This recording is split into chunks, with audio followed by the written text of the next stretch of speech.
Nah, Assalamualaikum. Kita sekarang Waalaikumsalam. sampai di stablenya JN. JN Stable yang berada di wilayah Gadok atau Gunung Gelis ini. Kebetulan kita ketemu nih dengan owner sekaligus juga expertnya. Bahkan ex pengurus di Pordasi Pusat. Pak Jos. Assalamualaikum Pak Jos. Waalaikumsalam warahmatullahi wabarakatuh. Terima kasih Pak Ustadz. Ketemu lagi kita, udah lama nggak ketemu. Lama karena anak saya dididik oleh beliau, Aldi, yang ini juga sedang main. Pak Jos, apa kira-kira maksud tujuan Pak Jos ini punya stable di JN ini? Kira-kira apa Pak Jos? Nomor satu tentunya nggak lepas daripada sunnah Rasul. Sunnahnya ya? Sunnahnya. Mantap. Karena di situ salah satunya dikatakan olahraga yang perlu kita lestarikan adalah berkuda. Berkuda. Dan kalau bicara berkuda, orang kadang-kadang mengatakan bahwa kan sudah ada mobil, udah ada motor, udah ada sepeda. Iya. Namun pemahaman di saya, kalau setiap generasi nggak ada yang melestarikan kuda, Iya. nanti pada saatnya kita kehabisan energi, putus dong kebiasaan dan atau kebisaan kita dalam menguasai atau mengendalikan kuda. Itu kalau orientasinya sebagai sarana transportasi kan? Betul. Sementara kan kuda itu bukan hanya sarana transportasi. Betul. Iya. Betul. Banyak konsep-konsep lain di dalam agama pun sebetulnya ini memelihara kuda bagian dari ibadah kalau Betul. ditujukan untuk mendekatkan Iya. diri sama Tuhan ya kan gitu. Betul Pak Ustadz. Betul. Saya ingat ada waktu kita pernah perjalanan dari Sentul menuju JN. Iya. Saya mendapat nasihat sampai sekarang tuh saya ngomong sama teman-teman. Iya. Dikatakan main kuda itu ada 3 alasan. Iya. Nomor satu karena Allah. Iya. Yang namanya karena Allah, apapun jalannya pasti akan dijamin rezekinya buat kuda melalui orang yang ngurus. Iya.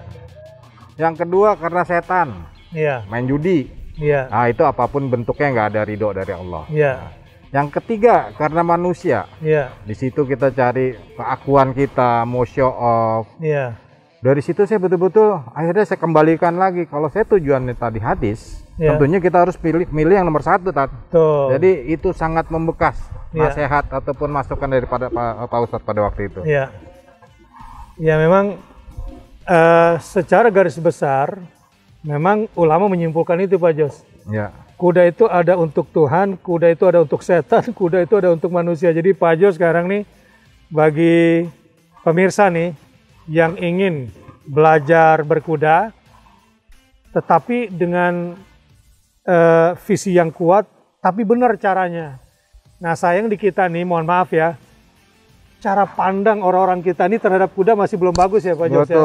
Kelihatannya di JN ini tuh yang mau diperbaiki. Betul. Bagaimana Pak Jos memandang kuda itu? Saya memandang kuda itu adalah nomor satu sebagai makhluk Tuhan. Makhluk Tuhan. Ya.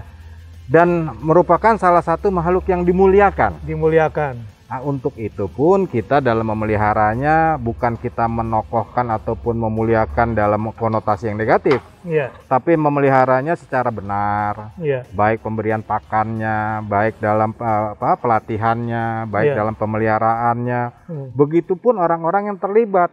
Karena itu merupakan satu kesatuan, satu tim. Betul sekali. Termasuk juga para hobiar atau komunitas yang datang ke sini. Betul. Nah itu merupakan satu tim. Jadi kurang lebihnya basicnya seperti itu Pak Ustadz. Yang saya coba terjemahkan atas nasihat Pak Ustadz pada waktu itu. Pas sekali Pak Jos. Memang kuda itu, kata Nabi SAW, di ubun-ubunnya Ya. senantiasa melekat kebaikan. Ya. Sehingga kita itu dibolehkan oleh Rasul sholat di tempat penambatan kuda. Ya. Di mana ada kuda diikat, gitu, kayak misalnya tempat groom di sana, Ya. kita boleh sholat di situ Pak Jos. Masya Allah. Ya. Tetapi dimakruhkan, Ya. itu semi dilarang sholat di tempat penambatan unta. Kenapa? Tahu nggak? Karena kalau di tempat penambatan unta itu banyak setan. Oh. Kalau di tempat penambatan kuda jarang. Oh. Karena itu tadi ubun-ubun unta itu senantiasa mengandung ubun-ubun kuda itu senantiasa Mengandung mendatang kebaikan. kebaikan. Iya. Nah, jadi ini cara pandang ya kita.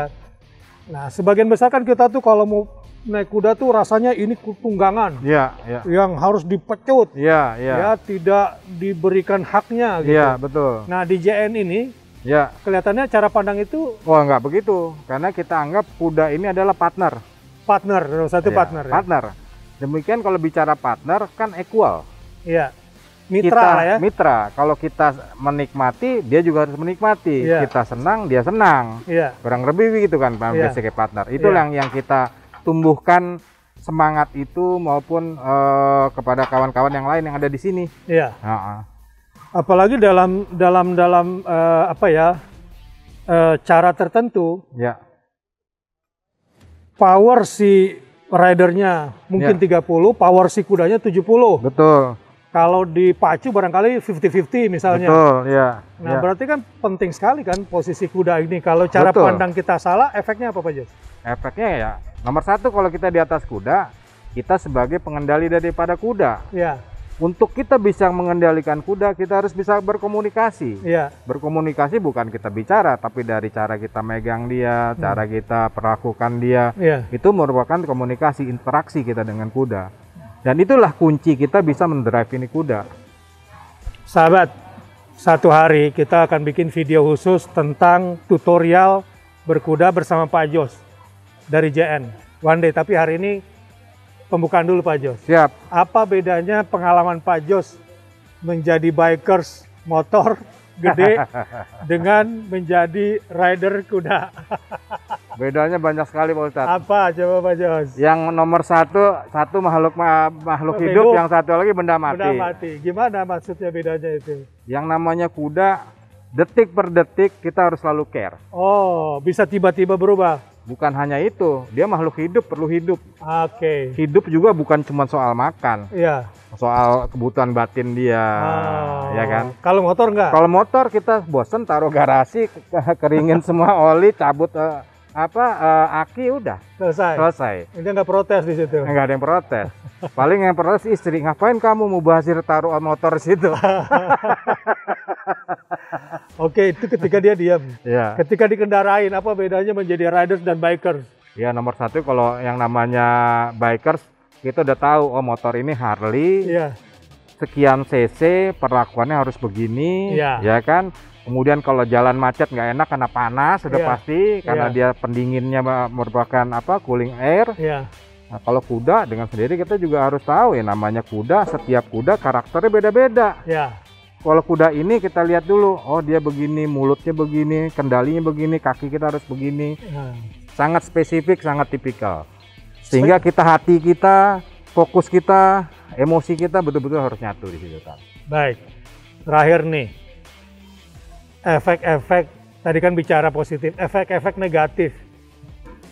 Ini sekaligus nasihat buat bikers Nah, dan nasihat buat riders. Yang kadang pertama kan visinya nggak kuat, ya. cara pandangnya keliru, akhirnya merubah lifestyle dong. Iya. Nah, di mana penyakitnya bikers, di mana penyakitnya riders? Kalau bicara penyakit bikers, yang pasti kita kalau sedang touring Iya. itu lupa keluarga, Tat. Itu penyakitnya. Penyakit. Jalan dari pagi, kadang-kadang bahkan jamnya sholat, Iya. fungsinya duhur kita berhenti karena tanggung, dilihat belum ketemu masjid, masih yang lain-lain masih rame, jalannya dulu nanti aja deh kita jamak. Padahal belum Lupa tentu keluarga, lupa bisa masuk sholat. bisa masuk hukum jamak pada waktu itu. Iya. Lupa keluarga, lupa sholat. Iya, itu yang paling esensial loh. Iya. Terus kalau kuda, Ya, kalau kuda yang paling menjadi tantangannya adalah itu keakuan kita. Kadang-kadang kita jadi sombong. Karena merasa wah kuda nih kita bisa main kuda, ada olahraga yang elit dan sebagainya. pamer. Pamer. Gitu, ya. Nah, ini penyakit umum. Tapi hari ini cuma pembukaan ya. Kalau memang tertarik dengan video ini, kita akan bikin tutorial khusus. Ya, kasih komen di video ini. Nanti kita akan belajar sama Pak Jos. Ya, tapi saya bantu juga dengan pendekatan-pendekatan spiritualnya, nilai-nilai keislamannya. Saya kira ini perpaduan yang bagus, sahabat. Sampai jumpa lagi. Assalamualaikum warahmatullahi wabarakatuh. Waalaikumsalam warahmatullahi wabarakatuh.